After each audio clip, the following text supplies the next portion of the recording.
violence, you can ask anything. Free speech at this event. So go ahead and raise your hands.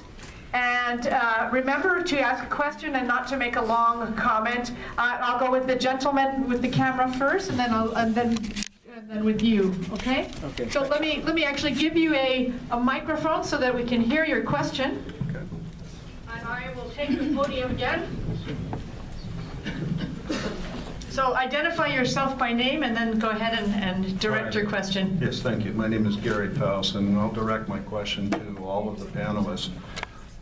I'm a Christian, and I think all of you up front can recognize that I'm wearing a T-shirt that has a particular Arabic character on it, which is I believe the Arabic character for N, meaning Nazarene, and this is the character that ISIS has been putting on Christian homes in Iraq and Syria so that they could be killed.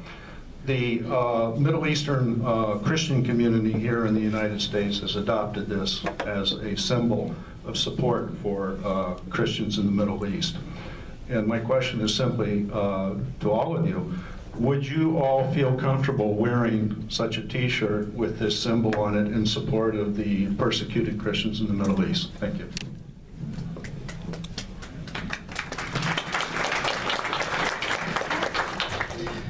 Not only would I wear the T-shirt in solidarity with the Christians in the Middle East who are being persecuted, but we've hosted here Christian Arab leaders from the Middle East here in Orange County at the Islamic Center to address how it is that we can be supportive of their community. We've come out not only with statements of condemnation, but with support, financial and other support, and also speaking with our local government here in the United States to intervene to help protect the minority communities and the Christian communities in the Middle East. One of the things that is striking about the Christian community in the Middle East, in places like Syria and in Iraq and even in the land of Israel, Palestine, Jordan, etc., those Christian communities are ancient communities, and it saddens me to see, because my father is from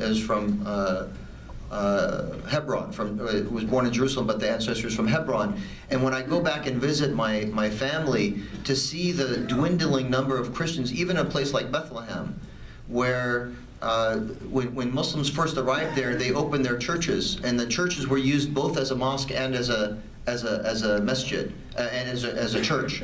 And those communities are enjoyed the freedom to practice their religion for so many centuries. Most people don't realize that when Islam came to those territories, they were majority Christian. When Islam came to rule, they remained majority Christian for over 400 years. Even in Egypt, it was Coptic Christian. The majority of those communities remained Christian for many years, and it was only over a slow process of conversion that the numbers increased for the Muslim community. So I feel the pain of the Christian community. It's a stain in our heritage, our civilization, to see the persecution of Christians and Jews, by the way, in places in the Middle East, in Iran, and in Iraq, and in Syria, etc. I'm among many imams in America that on numerous occasions, we condemned the persecution of the minorities, the Christians and the Jews and the Armenians and all others by ISIS, Al-Qaeda, and not only by ISIS, Al-Qaeda, by some Muslim governments in the Middle East. And in my Friday sermons, I addressed this, and I said, we don't want the Christians to leave Iraq or Syria or the Middle East. See, Netanyahu 3 days or 4 days ago in Paris asked the Jewish community in France to migrate to Israel. I believe this is wrong. The Jews are part and parcel of the French society. They have to remain that in that country. And I say the same thing about the Christians of the Middle East. We are proud of them. Actually, Christianity preceded Islam in the Middle East, and they were the first inhabitants of that land before the Muslims. They should not leave. They should stay there. We support them. not only we wear the T-shirt if it is given to us for free, but also we... Do you have my size?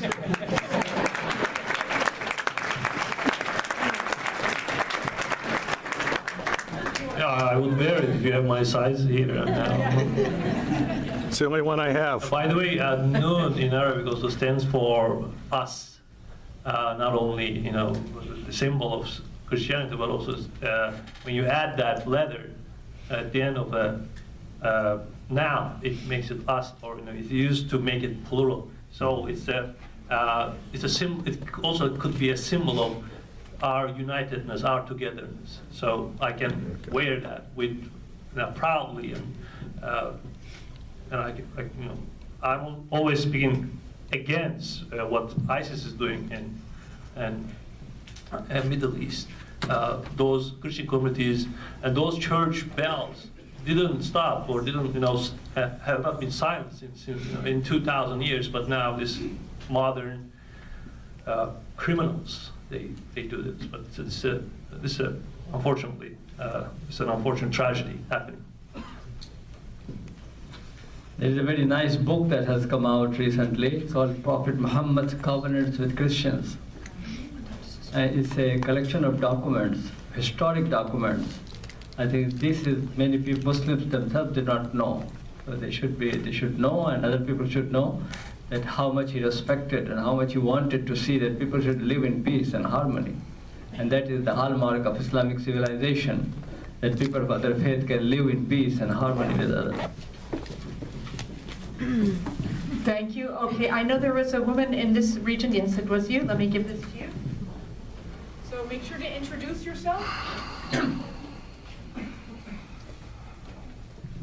Hi, my name is Farzana, and my question is why we don't try to unity of the all religion instead of talking about each religion. And my question is more especially from Dr. Koja, because the way that he talked, I want to know his answer too. Thank you. Okay.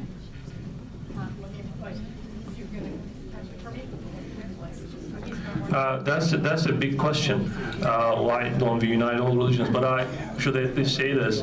I think God's infinity cannot be exhausted by any one religion. So this is what Ibn Arabi says, a famous Sufi master.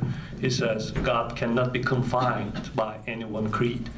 But we human beings are limited beings. So we have to take that infinity, but we cannot absorb it totally.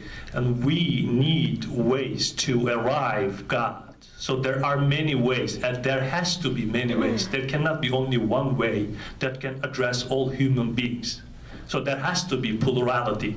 So Islam sees plurality and diversity as essential, not as a curse from God, but as a blessing from God. So long as we can learn from each other and we can change our perspective to approach God from, we can learn from other religious communities too, I think that's going to enrich our experience. But God cannot be confined by any one creed. So this attempt of uniting religions will, I think, as a fruitless idea.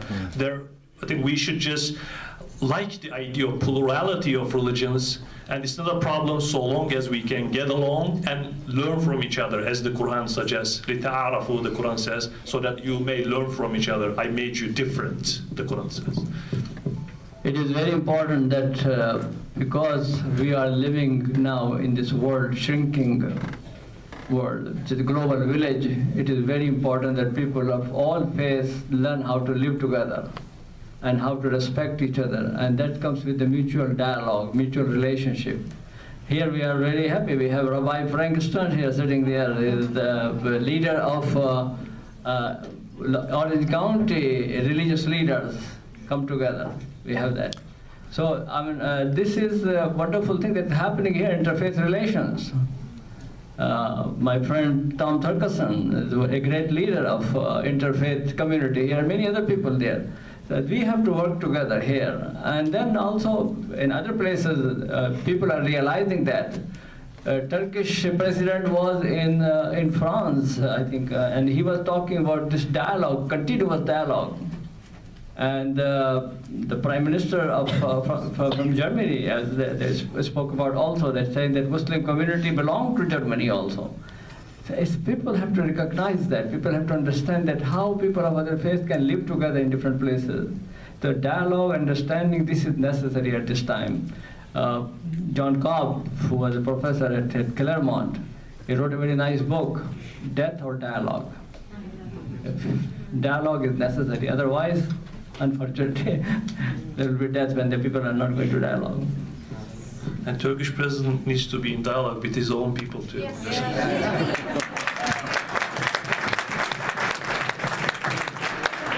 All right, oh, I see many hands. Okay, let me go with the gentleman back there. Yes, you? And then next with you. Thank you all for your very good comments, and especially Syed Al-Kazvini's, a very good point about what's happening, dictators, etc. What action are you or other good Muslims, in the US and in Europe are kind of collaborating to take against what ISIS is doing and against what some of the supporters of ISIS like Saudi Arabia, Kuwait, Qatar, are doing? Are you having some plan, like sending a delegation, doing some kind of broadcast in the places where ISIS people are operating? I think our main job is education. We are educators. We are not political leaders. We are spiritual, religious leaders that we educate the Muslim community about the true message of Prophet Muhammad and Islam. And we counter this violent extremism with stories from the life of the Prophet and the good leaders, that this is not the version of Islam which is being portrayed by ISIS. However, our role is limited. Not only the countries that you mentioned in the Middle East are implicated in helping, sustaining, and promoting Al-Qaeda and ISIS, there are some Western countries in Europe and right here in America who help this wave of extremism. They helped them to grow. They supported them. And now when they hit back on Europe and America, we are raising our voice. But we did not hear these voices before. Do you know the same day that those terrorists in France, they killed the 12 journalists, and after that, another 3 or 4 people, Boko Haram committed a huge heinous crime in Nigeria by killing 2,000 people, 2,000, most of them are civilian women and children. But how many of you knew about that? It was not reflected in the media, only few of you. 2,000 people were killed in cold blood. But because those poor guys are Africans, and so you don't hear about them. But if some European or others are killed, then you see what is happening. And this is double standard. We have to condemn terrorism, whether it is against the French, American, or against the Syrian or the Iraqis or the Nigerian too. Okay.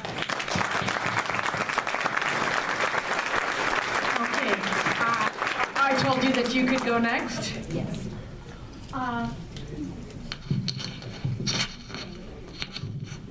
My name's Laura Chandler. And first of all, thank you all so much. You gave so much to us in information, certainly to me. And in a sense, a lot of us, I think, that are here, you're preaching to the choir. This is something that we already support and feel so grateful to have the opportunity to hear what you have to say. And my question is for all of you. At some point, we're going to walk out that door. How do we help to promote the spreading of information? It's like, I don't know if you're recording this or anything and we'll have something available that I know people who I would love to have them see something and to hear what you had to say tonight. and because I know that I could not explain it in any portion. But I'd like to know what I can do when I go out there to help promote this information to other people. I can start with that. I would recommend two things that are very practical. The first one, in addressing the question that I think Dr. Siddiqui brought up, the question that we've been asked, everyone on this panel has been asked more than any other question since 9/11.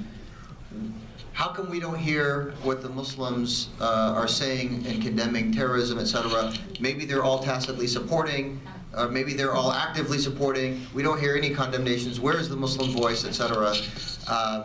And I would recommend a book.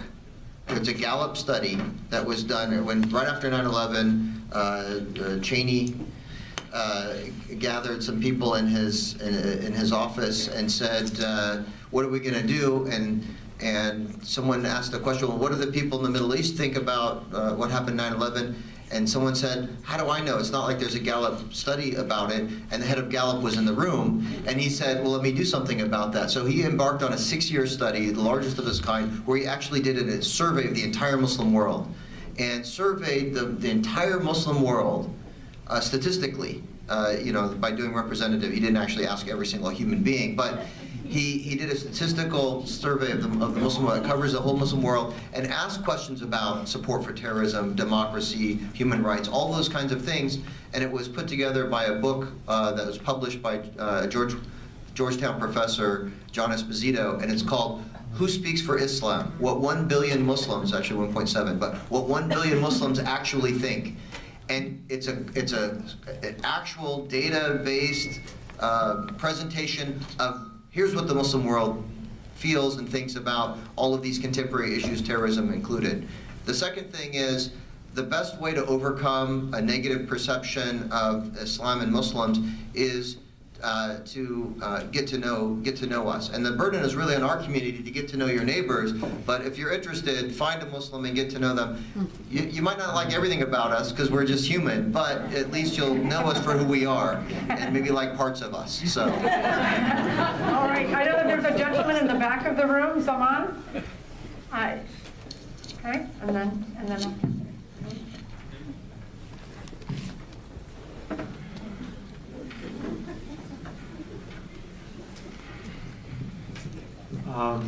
We can condemn terrorism all we want to, but I don't think that's going to solve the problem. The thing is that the mere fact that we are told that we should condemn subconsciously implies that we are in a way implicated in the quote-unquote in the crime. I think Imam Qazvini was edging towards it, and I was hoping that he will go a little bit farther, but maybe next time he would be a little more daring.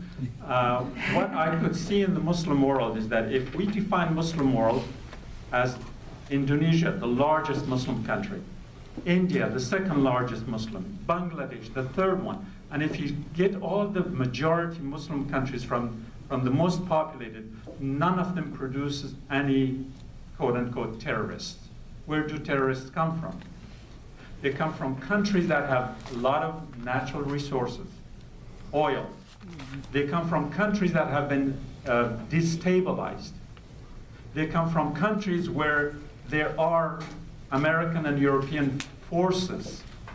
More than 30 bases in, there are more than 800 bases in 30 Muslim countries. The only country that does not have any American base is Iran. And we know how much it's liked here in the West.